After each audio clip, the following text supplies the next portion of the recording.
Graça e paz, irmãos. Eu acredito em encontros. Eu acredito que Deus marca encontros. Eu acredito que chega um momento que Ele fala, eu quero falar especialmente com você. E Ele vem em nossa direção. Quero ler um texto que fala bem isso. Está em Gênesis, no capítulo 28, quando fala da fuga de Jacó. A partir do verso 10, Gênesis 28, a partir do verso 10, que ele diz assim: Jacó partiu de Berseba e seguiu para Harã. Quando chegou a certo lugar, ali passou a noite, porque o sol já havia se posto. Pegou uma das pedras do lugar, fez dela o seu travesseiro e se deitou ali mesmo para dormir. E sonhou, e eis que estava posta na terra uma escada cujo topo atingia o céu. E os anjos de Deus subiam e desciam por ela, e eis que o Senhor estava perto dela e lhe disse: Eu sou o Senhor, Deus de Abraão, seu pai, e Deus de Isaque. A terra em que você está agora deitado, eu a darei a você e à sua descendência. A sua descendência será como o pó da terra. Você se estenderá para o oeste e para o leste, para o norte e para o sul. Em você e na sua descendência serão benditas todas as famílias da terra. Eis que estou com você e o guardarei por onde quer que você for. Farei com que você volte para essa terra, porque não o abandonarei, até que cumpra aquilo que eu lhe prometi. Quando Jacó despertou do sono, disse: Na verdade, o Senhor estava nesse lugar e eu não sabia. E temendo, disse: Quão temível é esse lugar! A casa de Deus, a porta dos céus. Amados, Deus está marcando encontros. Eu acho que nesses tempos difíceis de pandemia, marcando encontros mais rápidos do que nunca, mais constantes do que nunca. Hoje é um encontro marcado. Deus está querendo falar com a sua vida. Deus quer tocar a sua vida, sua casa. É esse lugar temível, a casa do Deus Todo-Poderoso. Quando você abrir seu celular ou colocar essa meditação, essa pregação na sua TV, aí é um lugar temível, porque Deus está aí. Aí é um lugar de encontro, porque Deus está se revelando a você. E isso é maravilhoso. Vamos orar? Senhor Deus, nós somos gratos, Pai Celeste, pelos teus cuidados para com a nossa vida. Ah, Deus, como nós somos gratos porque o Senhor marca encontros. Da mesma forma, Deus, que o Senhor marcou encontro com Jacó, o Senhor marcou encontro conosco nessa noite. Nós somos gratos, ó Deus, porque a tua misericórdia, o teu mover estão sobre nossa vida. Apesar dos dias maus, o Senhor é tão bom, tão generoso, tão perfeito, tão maravilhoso e vem ao nosso encontro. Pai querido, não permita que os cuidados do dia a dia nos seguem para a tua presença. Não permita que esses cuidados nos tornem, Pai amados, que a gente não escute, Pai querido, a gente se torne, Senhor Deus, surdos à tua voz, cegos e surdos à presença e à voz do Senhor, mas muito pelo contrário, Pai, que nós possamos enxergar a tua glória, ouvir a tua voz e saber que o Senhor está marcando encontro conosco todos os dias. E a tua palavra diz que o Senhor não vai nos abandonar até que aquilo que o Senhor prometeu se cumpra. E é na tua promessa, é na tua palavra que nós descansamos, não somente nessa noite, Pai, mas todos os dias da nossa vida. No nome do teu Filho Jesus nós oramos. Amém.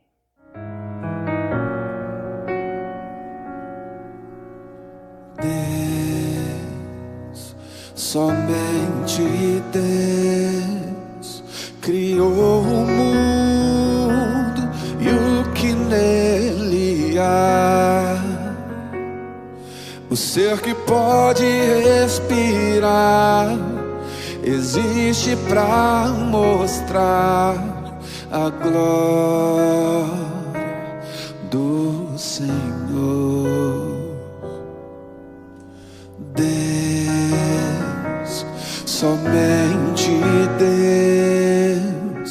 os seus mistérios pode revelar.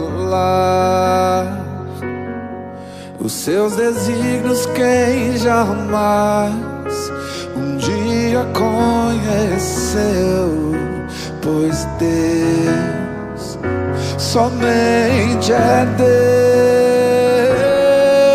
Deus, Deus, somente Deus domina o trono do universo. Que a voz da criação se erga para dar louvor somente a Deus.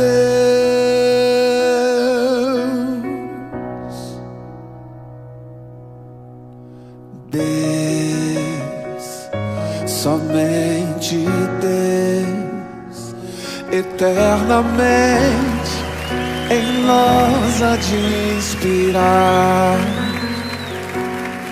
a alegria de adorar, desejo de exaltar a Deus, somente a Deus,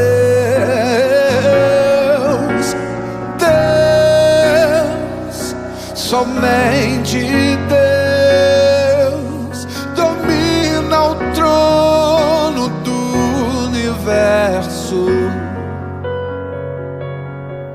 Que a voz da criação se erga para dar louvor somente a Deus. Amados, nessa noite, quem vai trazer a palavra do Senhor para a nossa vida é o pastor Jackson Toze. O Jackson é um amigo de longa data, muito querido, muito precioso para o nosso coração e para a minha família. E ele vai trazer a palavra do Senhor, que também fala sobre encontros, fala sobre essa vida depois da Páscoa, depois da ressurreição do Senhor. E o Jackson, ele é pastor da IPI do Vale do Sol.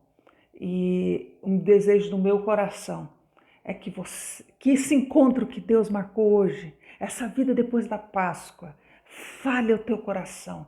Não feche o filtro, deixa ele aberto e permita que a palavra de Deus, através do servo dele, venha falar poderosamente ao seu coração e à da sua família nessa noite. Uma noite preciosa, noite de ceia, no nome de Jesus. Olá, meus irmãos amados da Igreja de Nantes. É com muito carinho, com muita alegria que nós viemos nessa noite compartilharmos uma palavra do Senhor com a vida dos irmãos. Agradeço o convite da pastora Adriana por ter nos chamado a trazer uma reflexão a essa amada igreja. Que Deus abençoe, um grande abraço da IPI do Vale do Sol. E hoje nós vamos estar falando sobre o tema, da vida após Páscoa. O que isso traz para as nossas vidas e reflexões num momento que vivemos com tempos tão difíceis da nossa vida. Eu quero convidar os irmãos a abrir as suas Bíblias no Evangelho de Lucas, capítulo de número 24. Nós vamos ler do verso 13 ao verso de número 35. Lucas, capítulo de número 24, verso de número 13 ao verso de número 35. Diz assim: naquele mesmo dia, 2 deles estavam a caminho para uma aldeia chamada Emaús, distante de Jerusalém 60 estádios, e iam conversando a respeito de todas as coisas sucedidas. Aconteceu que, enquanto conversavam e discutiam, o próprio Jesus se aproximou e ia com eles. Os seus olhos, porém, estavam como impedidos de o reconhecer. Então lhe perguntou Jesus: que é isso que vos preocupa e de que ides tratando à medida que caminhais? E eles pararam entristecidos. Um, porém, chamado Cleopas, respondeu dizendo: és o único, porventura, que tendo estado em Jerusalém, ignora as ocorrências desses últimos dias? Ele lhe perguntou quais, e explicaram o que aconteceu a Jesus, o Nazareno, que era varão, profeta, poderoso em obras e palavras diante de Deus e de todo o povo, e como os principais sacerdotes e as nossas autoridades o entregaram para ser condenado à morte e o crucificaram. Ora, nós esperássemos que fosse ele que havia de redimir a Israel. Mas depois de tudo isso, já é esse o terceiro dia desde que tais coisas sucederam. É verdade também que algumas mulheres das que conosco estavam nos surpreenderam tendo ido de madrugada ao túmulo e não achando o corpo de Jesus voltaram dizendo ter tido uma visão de anjos, os quais afirmaram que ele vive. De fato, alguns dos nossos foram ao sepulcro e verificaram a exatidão dos que disseram as mulheres, mas não viram. Então lhe disse Jesus: honestos e tardos de coração, para crerdes tudo o que o profeta disseram. Porventura não convinha que o Cristo padecesse e entrasse na sua glória? E começando por Moisés, discorreram por todos os profetas, expunha-se a respeito que constava em todas as escrituras. Quando se aproximaram da aldeia para onde iam, fez ele menção de passar adiante, mas eles os constrangeram, dizendo: fica conosco, porque é tarde e o dia já declina. E entrou para ficar com eles. E aconteceu que, quando estava à mesa, tomando ele o pão, abençoou e, tendo partido, lhe deu. Então lhe abriram os olhos e reconheceram, mas ele desapareceu da presença deles. E disseram um ao outro: porventura não nos ardia o coração quando ele pelo caminho nos falava, quando nos expunha as Escrituras? E na mesma hora, levantando-se, voltaram para Jerusalém, onde acharam reunidos 11 outros com eles, os quais dizia: o Senhor ressuscitou e já apareceu a Simão. Então os dois contaram o que aconteceram no caminho e como foram por eles reconhecidos no partir do pão. Senhor Deus, Pai de amor e misericórdia, nós estamos aqui reunidos no Teu santo nome para louvar, adorar ao Senhor, reconhecermos a nossa dependência em Ti, declararmos, ó Pai amado e querido, que Tu és o Rei da nossa vida e por isso, Deus, queremos meditar na Tua palavra, queremos de toda sorte ouvir a Tua voz, ouvir o Teu Espírito Santo a falar conosco. Então, Deus, eu Te peço que o Senhor venha iluminar a minha mente, o meu coração, tirar da minha mente, dos meus lábios e do meu coração tudo aquilo que não é do Senhor e colocar, ó Pai, aquilo que a Tua igreja precisa ouvir. Em nome de Jesus, toca a mente, o coração de cada um para que eles possam entender o que o Senhor tem guardado para as suas vidas. Em nome de Jesus. Amém.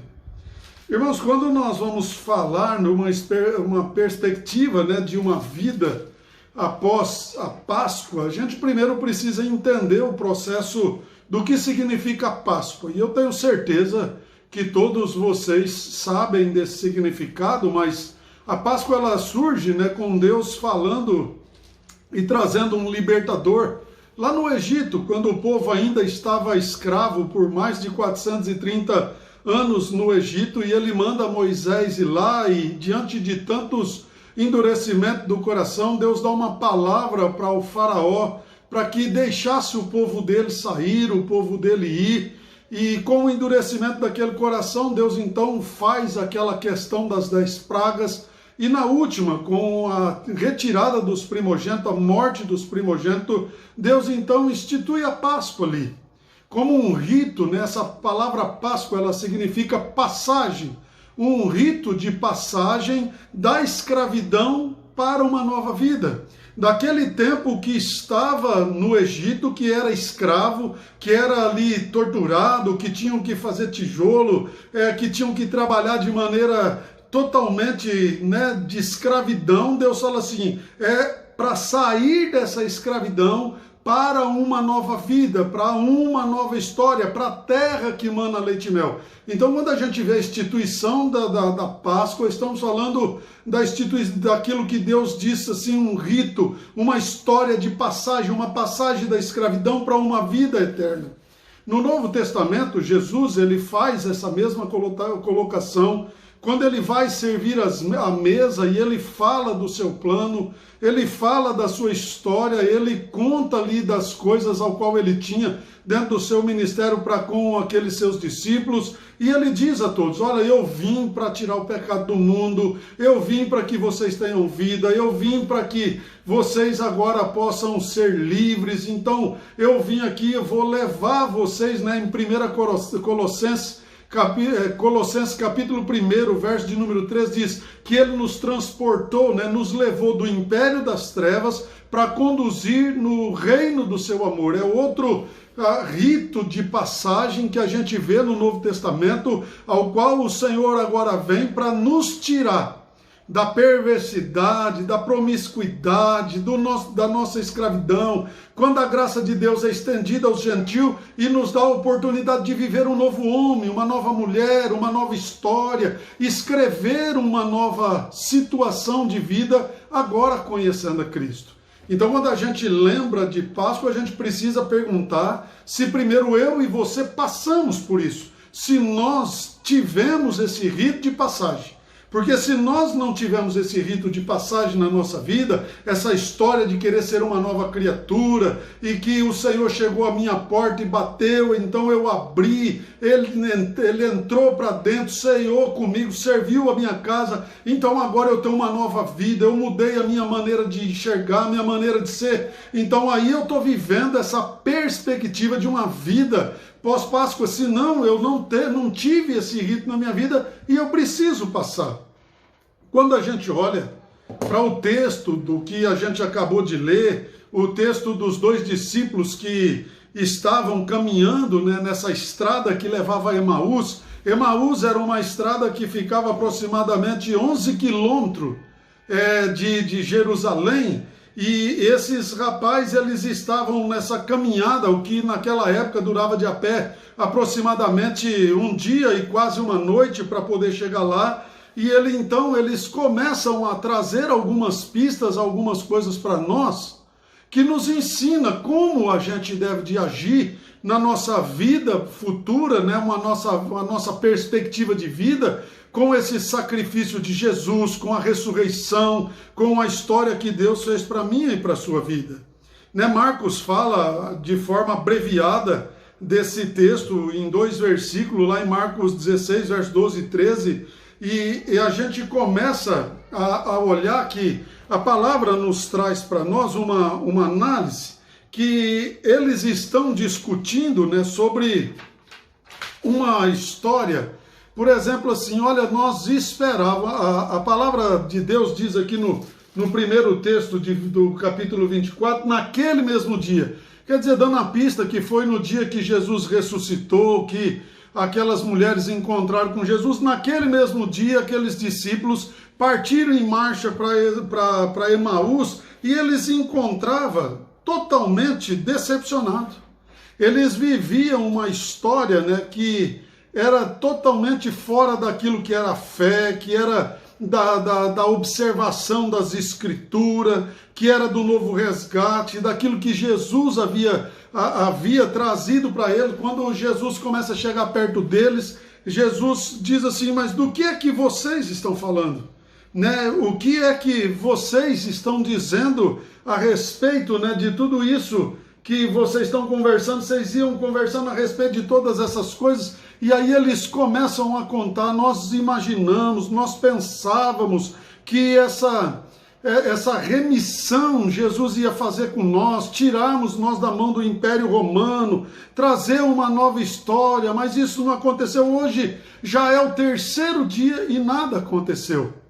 Então eles estavam naquele dia, nesse texto mostra essa continuação do dia do aparecimento de Jesus a alguns dos seus seguidores, e uma daquelas maiores datas, a mais importante talvez da humanidade, eles estavam vivendo um momento de descrença, um momento pós-Páscoa, um momento totalmente de descrença, quando você olha lá para o povo no Egito, quando Deus manda eles marchar, quando Deus manda eles saírem de lá, eles dizem: puxa, Moisés, para que você tirou nós do Egito? Para que você nos trouxe aqui? Não era mais fácil, não tinha túmulo lá? Essa questão a gente precisa tomar muito cuidado, porque nós podemos estar no caminho errado.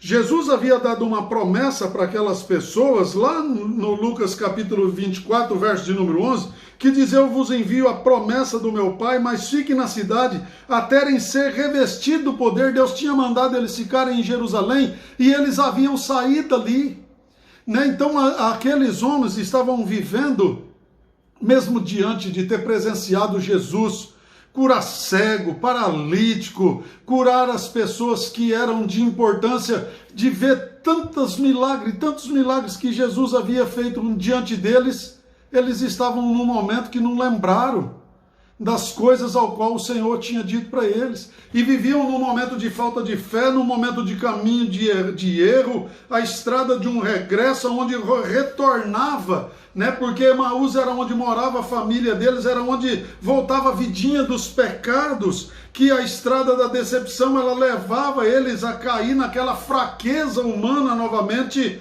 numa circunstância muito difícil para a vida dele, de uma estrada de cegueira, aonde não conseguir sequer reconhecer a Jesus. Numa vida de passagem, numa vida pós-Páscoa, nós precisamos tomar muito cuidado na nossa vida para não tomar o caminho errado. Logo em seguida daquilo que a gente passa, que a gente vê, que Jesus morreu lá naquela cruz pelos meus pecados, que Ele ressuscitou para me dar uma vida eterna, que Ele disse para mim: olha, eu vou para junto do Pai preparar a morada para vocês, eu volto um dia, vou buscar vocês, e aí quando tudo isso, Deus faz tudo isso, que diz até mesmo em João 10, né? Ainda que vocês morram, viverão, porque eu dou a vida eterna para vocês. A gente, logo depois desse rito, esquecer e começar a tomar o caminho errado, o caminho de regresso, de voltar para aquela vidinha que a gente tinha antes da conversão, aquela vidinha de que Jesus não faz mais nada. Nós estamos vivendo agora um momento, né, muito triste da história do cristianismo. Ao invés da gente viver esse momento e vermos diante da pandemia a fé sendo estabelecida num monte de pessoas, nós estamos, pelo contrário, vivendo uma racionalidade da fé, onde as pessoas estão afastando da igreja, não sentindo necessidade de estar em comunhão, não chorando pela causa de viver o ajuntamento dos santos, não estando comprometida com o evangelho que um dia juraram honrar de maneira moral, espiritual e financeiramente. Vivemos totalmente uma racionalização, porque a gente precisa pensar: será que nós não estamos andando e nós não tomamos o caminho errado? Deus disse: espera a minha volta, fique esperando a minha volta, e aí a gente está esperando as coisas do mundo, esperando riqueza. Estamos no caminho errado, estamos totalmente vivendo o caminho errado, estamos muito próximo do caminho certo, mas vivendo tudo aquilo que é errado, tudo aquilo que não é certo. Né? Caminhar com Jesus, meu irmão e minha irmã, significa abrir mão daquilo que a gente acha certo, que a gente acha conveniente, e fazermos aquilo que Ele pede. Espere por mim. Olha, nesse mundo vocês vão ter aflição, nesse mundo vocês vão enfrentar dificuldade, nesse mundo vocês vão ter assolação, nesse mundo coisas difíceis vão acontecer, mas tem de bom ânimo. Tem de bom ânimo. Eu venci o mundo e vocês vão fazer isso também. Será que a gente já não esqueceu isso? Então a primeira coisa que a gente aprende com os discípulos de Emaú é: se nós não estamos no caminho errado. Nós estamos no caminho errado, precisamos correr e reverter essa situação. Então eu quero trazer isso para os irmãos, que a gente precisa considerar, né, totalmente a viver essa história, senão nós vamos começar a viver, né, o caminho de Emaús como uma imagem do passado. Como aquilo que Deus fez, sabe aquela história? Porque Deus curou um aleijado, o Senhor curou o cego, como se Ele não fizesse hoje, como se Ele não pudesse viver hoje. O que tem de gente hoje na igreja vivendo do passado? Deus te chamou para escrever uma história na igreja de Nantes, hoje. A história que Deus está pedindo não é a história do passado, lá atrás fizeram, lá atrás aconteceu, lá atrás, não. E o que você está escrevendo? Então essa história, muitas vezes, a gente vai fazer que nem esses discípulos de Emaús. Porque o Senhor falou que ia fazer, tem uma promessa que diz que Ele redimiria, o nosso Salvador. E a gente não está escrevendo nada.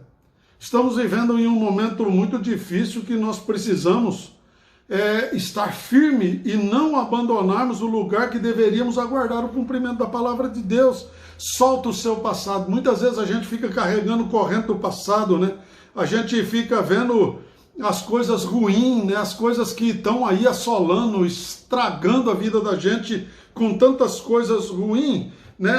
A psicologia diz que basta uma notícia má para que ela tome conta do nosso coração e apague aquilo que é bom.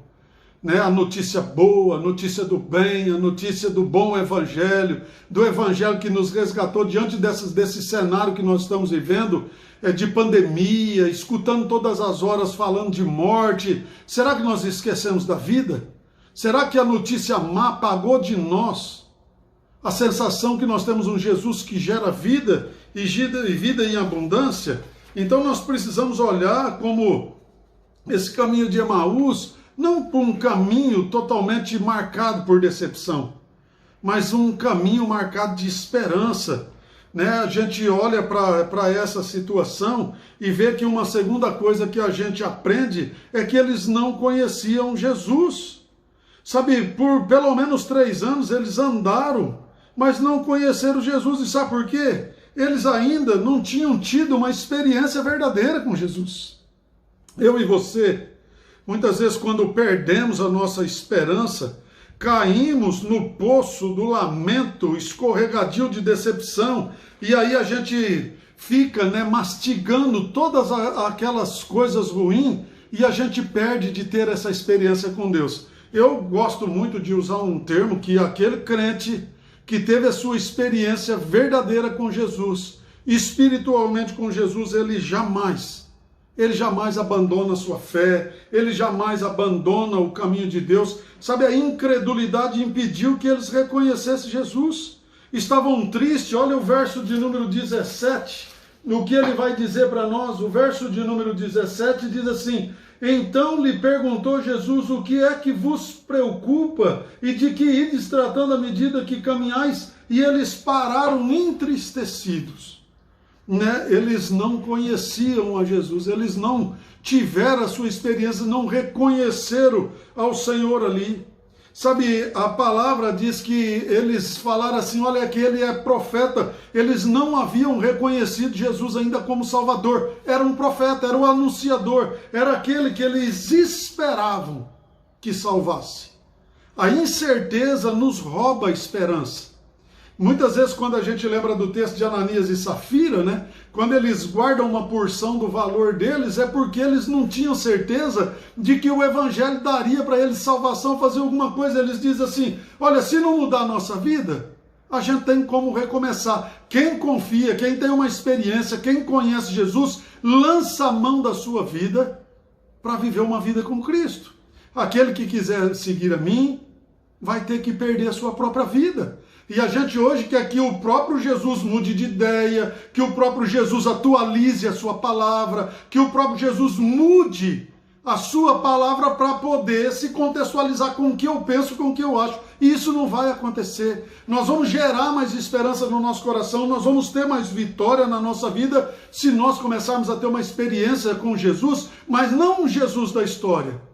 Um Jesus de uma experiência daquele Jesus que é o nosso Salvador, o nosso Messias, aquele que veio para nos dar vida em abundância, para nos resgatar do lamaçal das trevas e nos dar uma vida presente com Deus. Então, quando a gente olha para aquelas histórias, a gente vê os discípulos dizendo: olha, hoje morreu, hoje você não viu o que aconteceu, hoje acabou. Sabe, nós precisamos reconhecer quem é que nós somos. Porque aqueles discípulos acabam que mostram, né, que eles não conheciam quem ele era, porque eles dizem da remissão de Israel, e Deus não veio para redimir a nação, Deus veio para transformar o nosso coração. Deus veio para transformar a nossa vida. Se o Brasil vai ser transformado, se Nantes vai ser transformada, é porque o coração dos membros da igreja foi transformado. Nós queremos mudar as estruturas, nós dizemos que a estrutura da igreja é falida, que a estrutura da educação é falida, que as estruturas, né, da família é falida. Isso é uma maneira da gente não conhecer a nós mesmos e de entrarmos, né, nessa filosofia terrível que foi um dia pregada para o povo, chamada luta de classe, e a gente diz assim, olha, o problema é da instituição, o problema é da estrutura e não nosso. E Jesus não veio para mudar a estrutura, Jesus veio para mudar o coração do ser humano. Jesus diz em Ezequiel 36, 25, que ele nos daria um coração de carne, um coração segundo o teu espírito, que nós precisávamos ter uma troca de coração. Após o nosso rito de passagem lá, mostra em Ezequiel 36, o novo nascimento. Então aspergirei água pura sobre vocês e vocês vão ficar livres, limpos de toda imundícia. Então a gente precisa parar de jogar a culpa nas estruturas, porque se o Brasil está do jeito que está, é por causa do coração do povo. Se o mundo está do jeito que está, é por causa do coração do povo e não por causa dos outros. Se nós hoje fôssemos 200 milhões de habitantes, né, com um coração quebrantado, que a gente vê aí falar até de 90% do povo cristão no Brasil, com um coração novo, um coração do novo nascimento, um coração que teve o rito de passagem, podia todos os líderes ser o que for. Nós teríamos um mundo bom. O problema não está nas estruturas, está em nós. E nós precisamos buscar em Cristo, no nosso rito de passagem, um coração diferente, um coração dobrável, um coração ensinável, um coração pronto a receber aquilo que era de Deus. E assim a gente aprende, esses discípulos, eles estavam no caminho errado. Esses discípulos, eles não conheciam verdadeiramente Jesus, estavam falando do profeta e não do Messias, do Salvador. Eles não se conheciam porque eles estavam ali, naquele momento, tratando das coisas ao qual tinha que ser derrubado o Império Romano, que tinha que, ser tirado Israel da mão daquelas pessoas, enquanto eles não entendiam que era o seu coração que precisava ser transformado e ser mudado. A primeira coisa que a gente precisa guardar para a nossa vida, né, é que nos nossos caminhos totalmente, né, de falta de esperança, de falta de fé e de perseverança, a primeira coisa que a gente faz é abandonar o caminho certo para viver um caminho totalmente desvirtuoso. Eu quero concluir com os irmãos nessa palavra, e se a gente pudesse, nós caminharíamos muito, né? Falaríamos muito sobre isso. É um assunto que eu gosto porque trata do processo de libertação, né? De sair do Egito para a terra que mana leite e mel, e aquilo que um dia Deus fez na minha vida, né? Que me tirou. Muitos aí de Nantes um dia já me viram pregar aí na época que estava o Rude, né?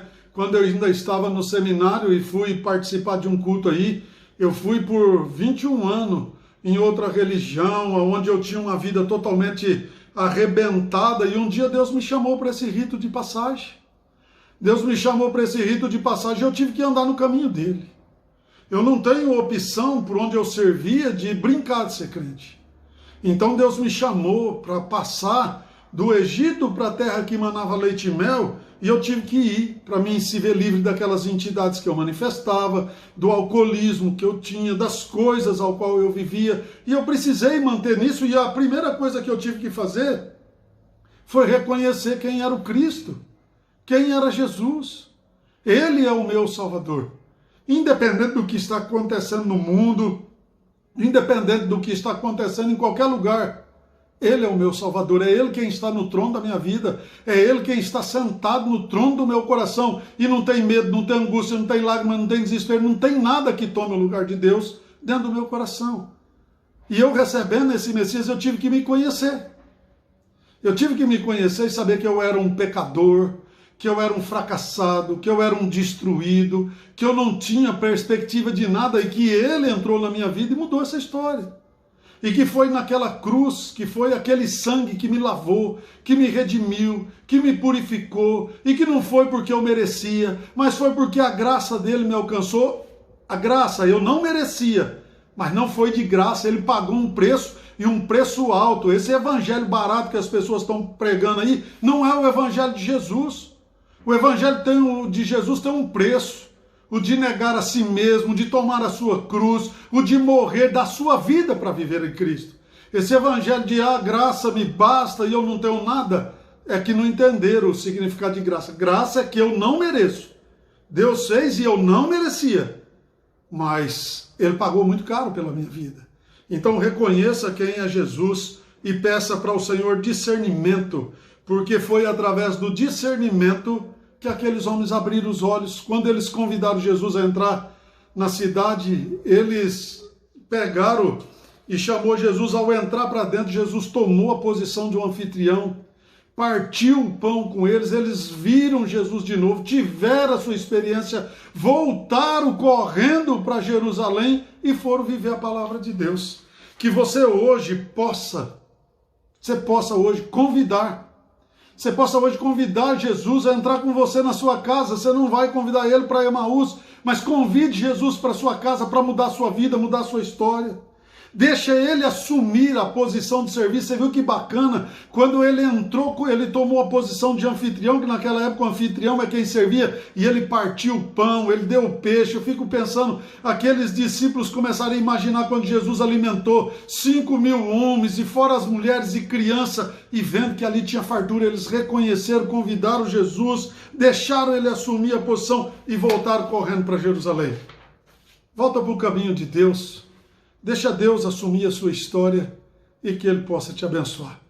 Deus te abençoe, foi um prazer trazer uma reflexão para o teu coração e que você possa ser feliz. Curva a tua cabeça, eu quero orar com você.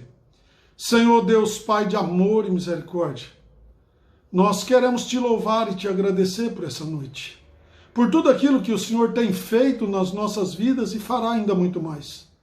Pai, toma o coração de cada um nessa noite, transforma, que eles consigam passar pelo rito de passagem, ter uma nova vida, uma nova história, que eles possam chamar o Senhor para dentro de casa e que o Senhor mude, Pai, a situação da vida de cada um aqui e que eles possam viver debaixo da tua esperança, fé e perseverança em nome de Jesus. Amém. Hoje nós temos esse privilégio.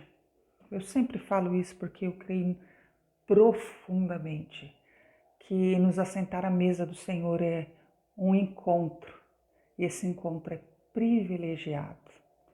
Em 1 Coríntios capítulo 11, a partir do verso 23, Paulo nos diz assim: porque eu recebi do Senhor o que também lhes entreguei, que o Senhor Jesus, na noite em que foi traído, pegou um pão e, tendo dado graças, o partiu e disse: esse é meu corpo que é dado por vocês. Façam isso em memória de mim. Do mesmo modo, depois da ceia, pegou também o cálice e disse: esse cálice é a nova aliança no meu sangue. Façam isso todas as vezes que o beberem em memória de mim. Porque todas as vezes que comerem e beberem do cálice, vocês anunciam a morte do Senhor até que Ele venha. E o texto ainda continua falando que nós precisamos discernir a nós mesmos. Cada um examine a si mesmo. Então, coma do pão e beba do cálice. É um encontro poderoso que Deus marca. Na nossa igreja a gente faz uma vez por mês, mas Ele marca esse encontro poderoso e fala: faz um exame, olha para dentro de você. Se tem algo errado, como diz o salmista, vê se há em mim algum caminho mau e guia-me pelo caminho eterno. Esse é o momento. Então não é tirar, vamos investir um tempo em examinar a nós mesmos e falar para o Senhor: tem coisa errada sim, porque aquele que não cometeu pecado acabou de cometer. Então vamos examinar a nós mesmos? Vamos ter um momento de oração?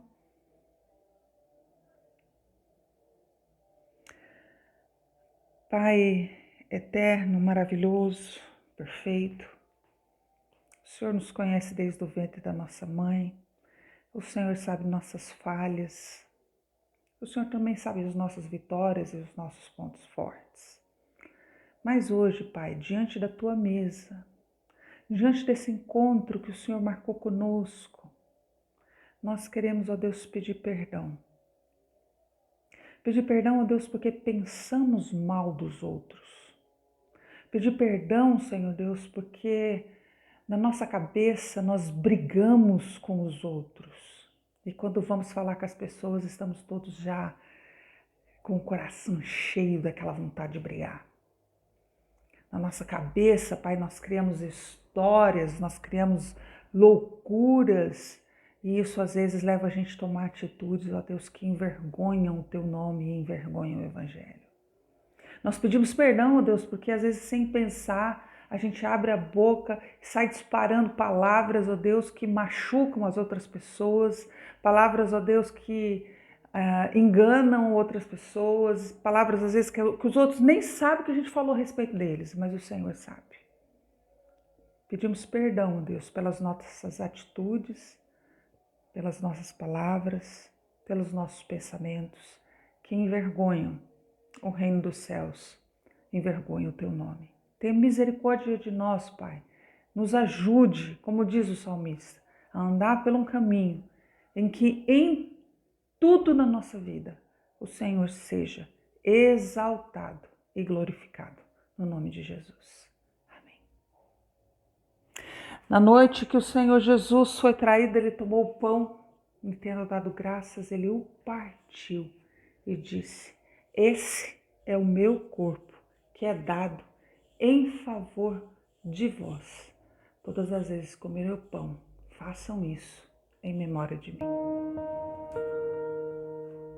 Você pode se servir juntamente com a sua família.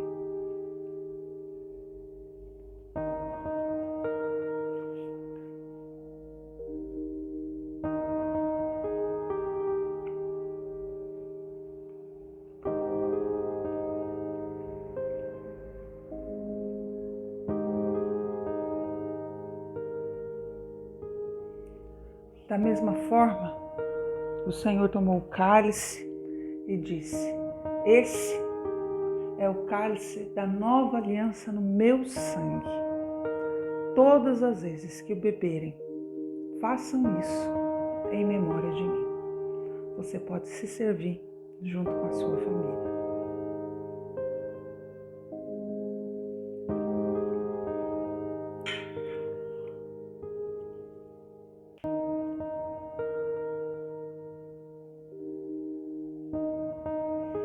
Senhor, nós agradecemos pelos encontros marcados que o Senhor tem com a nossa vida, com a nossa história, com a história da humanidade. Agradecemos, ó Deus, porque o Senhor é bondoso e misericordioso para conosco. Agradecemos, ó Deus, porque através da Tua mesa, Senhor Deus, nós somos renovados, somos restaurados, nós somos, ó Deus, o nosso vigor, ó Deus, é renovado. E nós damos graças por isso em nome de Jesus. Nos colocamos, ó Deus, no início dessa semana diante do Teu trono de graça, pedindo, Senhor, que o Senhor abra os nossos olhos da mesma forma que o Senhor abriu os olhos dos seus servos lá no caminho de Emaús. Quando o Senhor partiu o pão, ali eles viram que era o Senhor que estava partindo o pão. Pai amado, que o Senhor abra os nossos olhos durante toda essa semana e o resto da nossa vida, para que nós possamos enxergar, ó Deus amado, a Tua presença, nós possamos ouvir a Tua santa voz e que possamos andar numa vida de santidade, numa vida que glorifique Teu nome, numa vida, Deus, em que o Senhor seja bendito, ó Deus, e exaltado através de cada uma das nossas atitudes, em nome de Jesus. Obrigada, Santo Deus, por esse tempo. Obrigada porque mesmo online o Senhor se manifesta de uma forma poderosa, majestosa e renovadora sobre cada um de nós. E nós oramos, Deus bendito, no nome de Jesus. Amém. Que a graça do nosso Senhor e Salvador Jesus Cristo, esse amor que é infinito de Deus o Pai, o consolo, o conforto, a força, o ânimo que vem do Espírito Santo de Deus, esteja sobre sua vida, em nome de Jesus. Amém. Igreja, nesse mês de abril nós vamos estar falando sobre vida após a Páscoa. Como é que é essa vida depois que Jesus ressuscita? E nós vamos ter vários pastores amigos aqui ministrando a palavra na sua vida e na minha vida. Te desejo uma semana renovadora. Te desejo uma semana de encontro com o ressuscitado, com aquele que vive eternamente. Um grande abraço.